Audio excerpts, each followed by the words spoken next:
Hey VC, Midge here, a guy in a hat who loves to talk about records.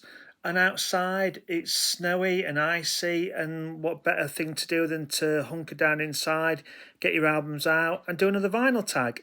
And this one's been put together by Jack at the Vinyl Voyage, and this one is brilliant. It's right up my alley. It's all about album art. Jack's done 12 prompts and a bonus talking about your various different types of album art and packaging, and I've loved putting this together, so thanks Jack. I'll leave a link to his channel down below. It's a must-watch channel. He shows some great stuff, and without further ado, I'm going to get on with it. So the first prompt is show an album with a band or artist looking cool. No other choice for me, but the absolutely cool Isley Brothers. Look at those outfits. I think every single 70s album the Isley Brothers did had them all in these amazing sort of suits and designer outfits.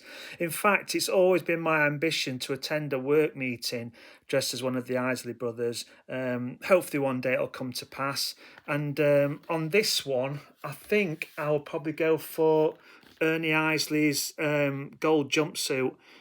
Stunning. But Marvin's got a really cool outfit on as well.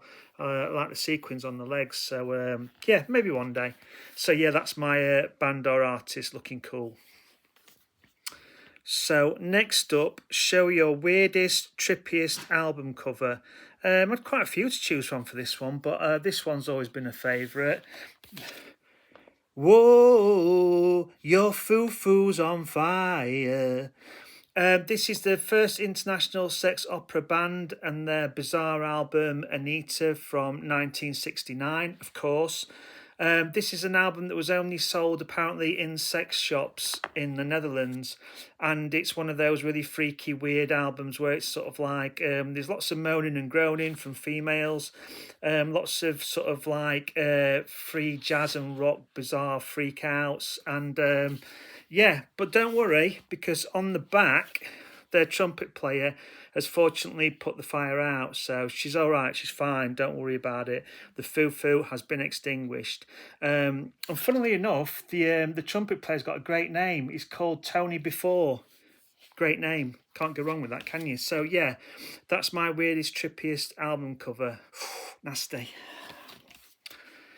Okay, show your sexiest album cover. I might get cancelled for this.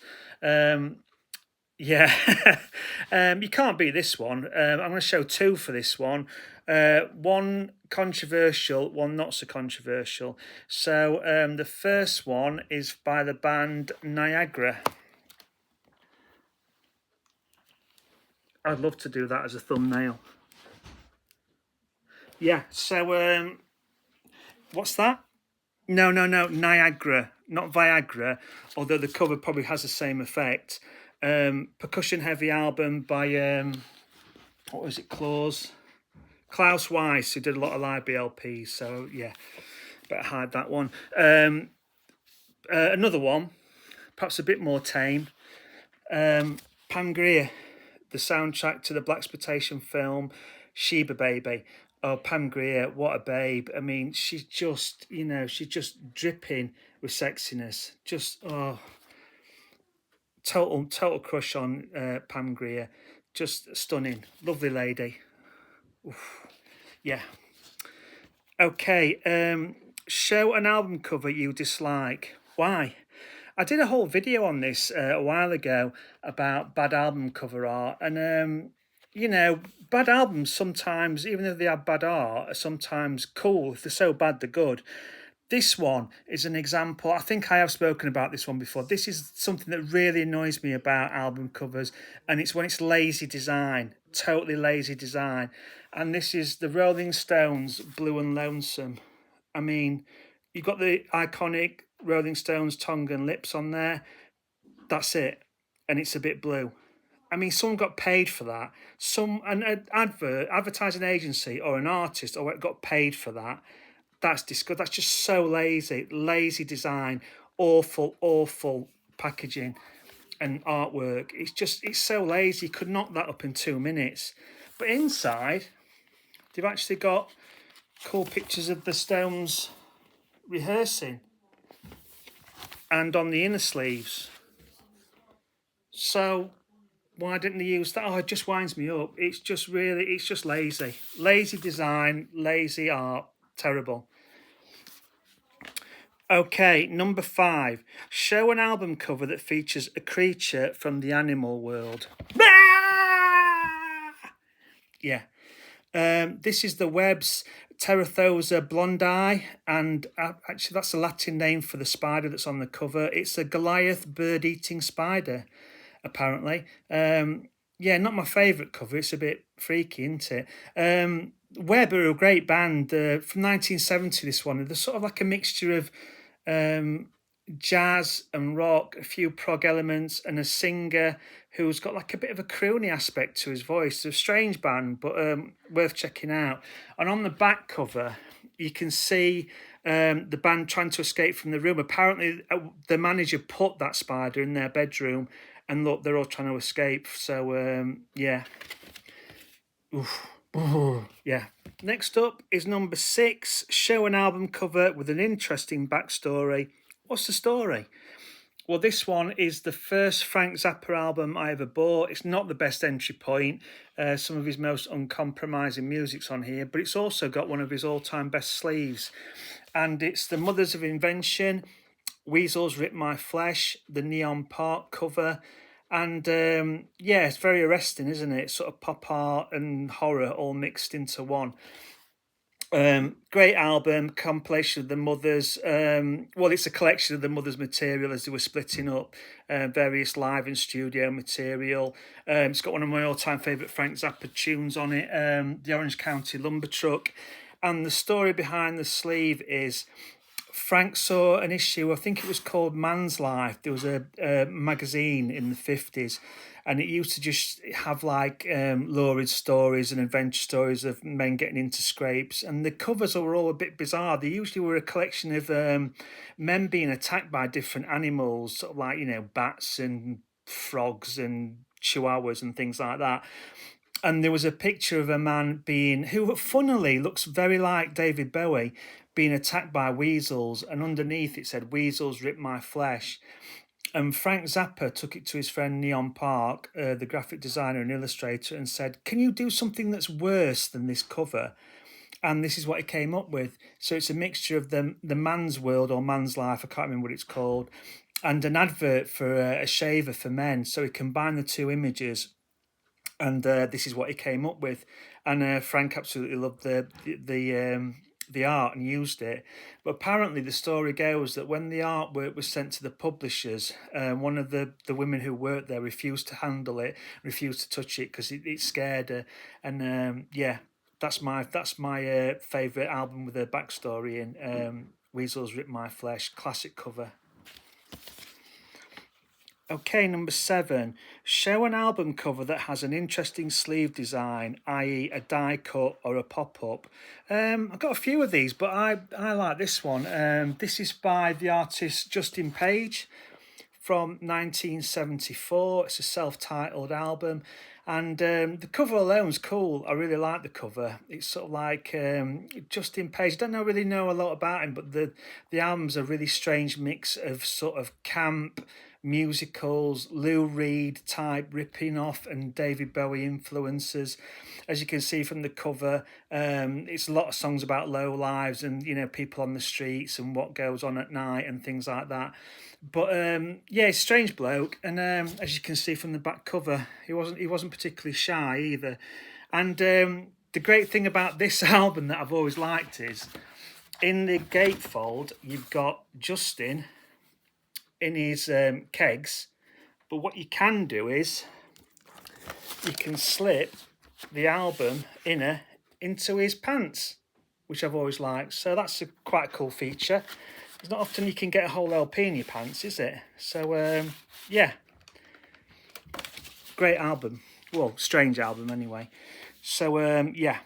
Number 8, show an album where the sleeve art was the primary reason you decided to take a chance on the music. And there's been loads of these, to be honest, over the years. I mean, that's one of the benefits of the 12-inch vinyl format, isn't it? The artwork plays a huge part in it, and if you do it right, you're sort of drawn in and thinking, well, what does this album sound like? And there's been loads of albums over the years where I've looked at a cover image and thought, what does that sound like? And it draws you in.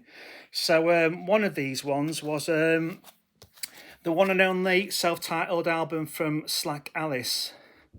I love that cover. It's it's like a working men's club from the 70s, isn't it? You've got the old projector lights and things like that. You've got the band pretending to be a cabaret type act. And if you look close at the audience, they're actually puppets. They're all wooden puppets. And it's got like a weird sort of progressive type look to it. And I really was intrigued by it. And it made me buy it. And it's a great album, to be honest. It's like a mixture of 70s rock, glam rock. And the singer, Alice Springs, is quite theatrical. She plays a few characters on the album. And it's just a really interesting listen. It's well worth seeking out. From 74, I think. But yeah, one of those sleeves where I thought, that looks interesting. And it was. And I really enjoyed this album. So that's Slack Alice from 74. Next, show your most battered sleeve that has the most wear and tear. Tell the story of the scars. I don't have a lot of really battered sleeves because I'm quite fussy with sleeves. I like them to be, well, not perfect, but even secondhand, I don't like them to be too, battered or torn or ripped or anything like that. So this is more of a story about, and it's not often talked about in the vinyl community, when you damage albums yourself and it's gutting. I've done this a couple of times. You've either dropped something or you bend something or you sit on something. There's loads of ways albums can get damaged and it's absolutely gutting. And this one always sticks in my mind. It's from Paul McCartney, Driving Rain, from 2001, I think it is. And yeah, really nice sleeve. It's got like that spot gloss varnish on it. I don't know if you can see in this picture. And on the back. And all these pictures are supposedly from a gimmicky sort of watch that Heather Mills bought McCartney. And you could take pictures on it. So, lovely sleeve. Not a bad album either. But what did I do? It had a hype sticker on it. And I left it on for many, many years. And then for some bizarre reason, one day I thought, I don't like that hype sticker being on it. I'm going to take it off. And I don't know if you can see. Yeah, I know, Mac, it's gutting. It's ripped. It tore the sleeve. And there's a big sort of sticky residue patch on it where it was. And I'm absolutely gutted. And I thought, I need to find another copy of this and take the hype sticker off and cover that over or get a new copy. But the problem is, it's not been reissued since. And it's worth about 300 quid now on vinyl, according to the high price on Discogs. So, just gutting. When you damage sleeves yourself, it's just gutting, absolutely gutting. Don't know why I did that, but I learnt a valuable lesson there. You take the hype sticker off at the time, or you just leave it on. And yeah, gutted. Also, there's a picture of Heather Mills, who was married to McCartney at the time. I don't know if you can see it, but she was really keen on housework. And look, there's a picture of her there doing the ironing. And I believe shortly after this photo was taken, she took McCartney to the cleaners. Sorry. Yeah. Number 10, show your favourite inner gatefold. Now, there's many of these I could have chosen, and a lot of them from the same act. So I've gone for Funkadelic. And Funkadelic's artwork was mainly done by Pedro Bell. And it's amazing artwork, really intricate. And it looks like a lot of it was done with felt tips, which is amazing for, artwork. And the inner gatefolds of all Funkadelic albums are brilliant because they're sort of like, it's the whole thing about putting a record on, listening to the music while looking at the sleeve, looking at all the intricacies of it. And it's just one of the best things to do. It's one of the best things about the vinyl format. So, I love Pedro Bell's artwork. Loads of little cartoons and little details you can read on them. Always loved Funkadelic inner sleeves. you've got a lady there in some sort of orgasmatron by the look of it. And yeah, every single Funkadelic album has got cool artwork on the inner sleeve by Pedro Bell. And One Nation Under the Groove is one of the best ones. Just a great artist, and just one of the great things about the LP format, about seeing things, details, and losing yourself in the album cover. And Pedro Bell was a master of that. So yeah, that's my favourite. Number 11, show your favourite album cover. Why is it your favourite? Oh, I could have picked many album covers for this, as you probably can imagine. I picked this one because it is one of my favourites. It's also set me off on sort of like a lifetime obsession with this building that's featured on it, and I'm sure you can guess what it is.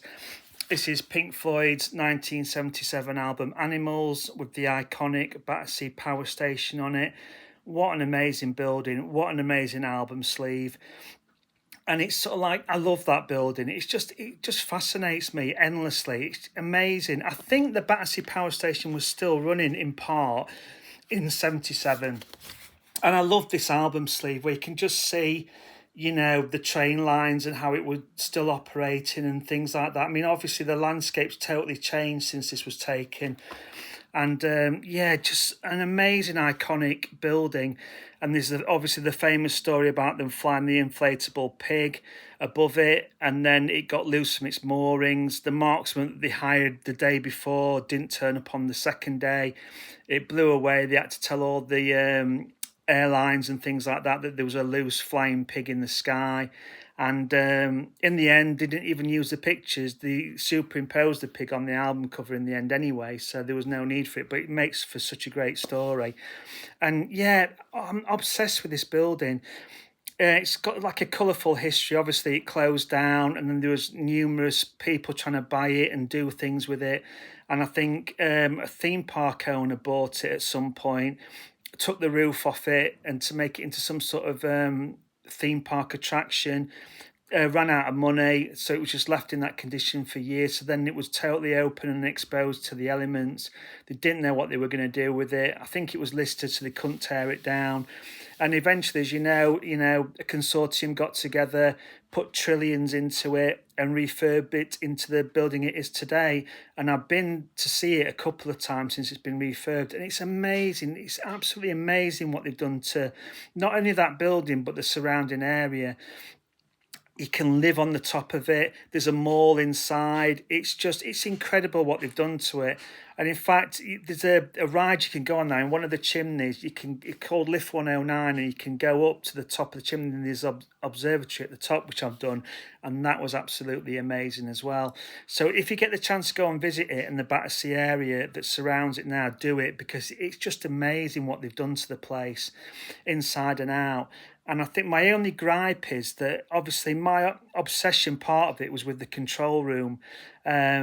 Even when it was derelict, you could see urbex videos on YouTube where people broke in, and the control rooms were more or less in the condition they were then. They were just left. So obviously they've been totally refurbished. You can visit one of them, or some of the materials from them. There's a control room B, it's called. It's like a cafe type bar. And a lot of the machines have been taken and put into this area, so you can sit and have a coffee and look at all the machines and stuff, and all the operating control boards and stuff, which I absolutely loved. But like I say, my only gripe is control room A. When you're on the upper mall of the building, you can see it above you through the window. You can see like snippets of it, but the general public aren't allowed to go in there. I think you can hire it for like conferences and things like that, but it's not open to the public, which I think is absolutely disgusting. I think everybody should be able to go and see it. You can see snippets of it, like I say, through the windows at the top, and it looks like they've done an amazing job, but you can't actually visit it. I mean, that angers me. But yeah, Pink Floyd Animals, absolutely love the album. And Battersea Power Station, what an iconic building, absolutely amazing. Okay, what's next? Question 12. If you had to live in an album cover for the rest of your life, which one would it be and why? Well, I think there's only one choice for that, really, isn't there? And it's No, sorry. But you can't blame a guy for trying, can you? You can't blame a guy for trying. My other my other choice would be Fairport Convention, Rising for the Moon. I've always loved this album cover, and because it's just so cozy, isn't it? You've got the elements outside through the window and the moon, dark night. You're in a sort of nice secluded room. They're playing cards. They're having a glass of wine. They're having a good laugh. And who wouldn't want to be sat at that table, especially with Sandy Denny? I mean, it just looks so cozy and inviting. You just want to spend all your time in that cover. I would anyway. I've always loved this cover. And what I like about this album as well is not only for the music, but inside you can sort of get the idea of where they got the idea for the album cover from. And it's basically the band actually in a pub having drinks and a laugh, and they look well oiled, and they're all having a good laugh and a joke and a mess about. And yeah, I just love this cover. You just want to be with them inside it, and it just looks so cozy and warm and comforting. And you shut all the dark and the night and everything outside, and you're inside in the cozy and warm. So yeah, I'd live in that one, or Niagara. Okay, lastly, there was a bonus question, and that was, create your own album cover for an album released by your channel. Now, I think if I released an album by my channel, it would be some sort of like soul, funk, jazz type of affair. So my album would be called Midge Mania, and it would be by the Midge All Stars. So this is the album cover I've come up with. So this is Midge Mania. So this is the album cover, and that's me there. Midge on lead electric bongos. On gas-powered stand-up electric bass, we've got Dick Bumberclart. Then we've got up here, we've got Melvin Novichok Jones on boomerang clarinet. And they call him Novichok. It's like a nickname because like when he inhales, it's deadly. So yeah, great player. And here we've got Don Kiddick on the four-horned octopus sax. Not an easy instrument to master there, as you can see. So, and it's also released on the jazz subsidiary Bum Note label. So, yeah, that would be my album cover art, Midge Mania by the Midge All Stars. Available in all bad record shops now. And, yeah, probably goes for a bit of money these days in charity shops, 50p, £1. So, yeah. And that's my album art vinyl tag video. So thanks again to Jack for putting this together. Really enjoyed doing this. Right up my Strasse. And thank you, Jack. And I'll see you all on the next video. Midge out.